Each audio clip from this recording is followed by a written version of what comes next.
ప్రపంచాన్ని తన వేలి మీద ఆడించిన వాడు, తన డాన్స్‌తో భూమిని పులికింపచేసిన వాడు. 'The legend' Michael Jackson. కానీ అతనికి ఒక వింత కోరికుండేది. అదేంటంటే 150 ఏళ్ళు బతకాలని.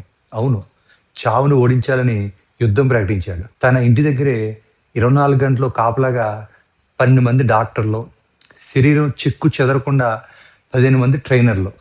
అతను తినే తిండి, పీల్చే గాలి అన్ని ల్యాబ్‌లో టెస్ట్ అయ్యాకే లోపలికి వెళ్ళేవి. చివరకు ఏ అవయవం పాడైనా ఇచ్చేందుకు ఆర్గాన్ డోనర్స్ కూడా సిద్ధంగా ఉండేవారు.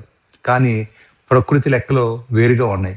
2009 జూన్ 25 150 ఏళ్ల కల 50 ఏళ్ళకి కుప్పకూలిపోయింది. ఆ డాక్టర్లు, ఆ అత్యాధునిక టెక్నాలజీ, ఆ కోట్లాది రూపాయల ఆస్తి ఏది ఆ మాదక ద్రవ్యాలు తీసుకోవటం వల్ల వచ్చిన గుండెపోటును ఆపలేకపోయింది. జాక్సన్ చనిపోయిన నిమిషాల్లోనే గూగుల్, ట్విట్టర్, వికీపీడియా సర్వర్లు క్రాష్ అయ్యాయి. ప్రపంచమే స్తంభించిపోయింది. చావును సవాల్ చేసిన వ్యక్తిని చావు చిరునవ్వుతో పలకరించి తీసుకుపోయింది. ఇక్కడ మనం ఒక నిజాన్ని ఒప్పుకోవాలి. జాక్సన్ లాంటి వాడే ఏమీ పట్టుకోలేకపోయాడంటే మరి మనం ఎవరి కోసం సంపాదిస్తున్నాం? పక్కవాడికి చూపించుకోవడానికి కొనే లగ్జరీ కార్ల కోసమా? కాస్త ఆలోచించండి. పోగు పెడుతున్న ఈ ఆస్తిలో మీ పిల్లల సమర్థత ఉందా? లేక మీ అభద్రతా భావం ఉందా? ఈ వారం మీ పిల్లలతో ఆడుకున్నారా? కనీసం మీకోసం మీరు 5% డబ్బునైనా మనస్ఫూర్తిగా ఖర్చు పెట్టుకున్నారా? మనం ఆస్తులు సంపాదిస్తున్నాం అనుకుంటాం. కానీ మనం సంపాదిస్తుంది కేవలం కాగితాలు మాత్రమే. ఆ కాగితాల మీద మన పేరు తాత్కాలికం. ఇది నా ఆస్తి అని నువ్వు గర్వపడ్డ ప్రతిసారి పైనున్న దేవుడు నిన్ను చూసి నవ్వుకుంటాడు. పెద్ద పెద్ద సైంటిస్టులు, మేధావులు సాధారణ సైకిల్ మీద తిరిగారు.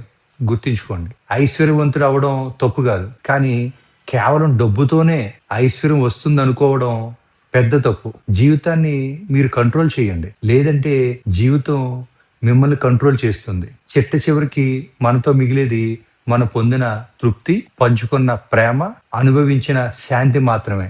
దురదృష్టం ఏమిటంటే ఈ మూడింటిని మీరు డబ్బుతో కొనలేరు. ఈ క్షణమే మీ వాళ్లకు కాస్త సమయం ఇవ్వండి. హాయిగా నవ్వండి. ఎందుకంటే శ్వాస ఆగిపోయాక వెనక్కి తిరిగి చూసుకుంటే బతికాము అని గుర్తుండాలి, కానీ దాచాము అని లెక్కలు కాదు. మీకు ఈ మాటలు నిజమనిపిస్తే కనీసం ఒక్కరికైనా ఈ వీడియో షేర్ చేయండి. ఎవరికో ఒకరికి ఇది కొత్త జీవితాన్ని ఇవ్వచ్చు. బతకడం అంటే శ్వాస తీసుకోవడం కాదు, ఆ శ్వాసను ఆస్వాదించడం. మీ జీవితంలో మీకు అత్యంత ఆనందాన్ని ఇచ్చే విషయం ఏమిటో నాకు కామెంట్స్లో తెలియజేయండి.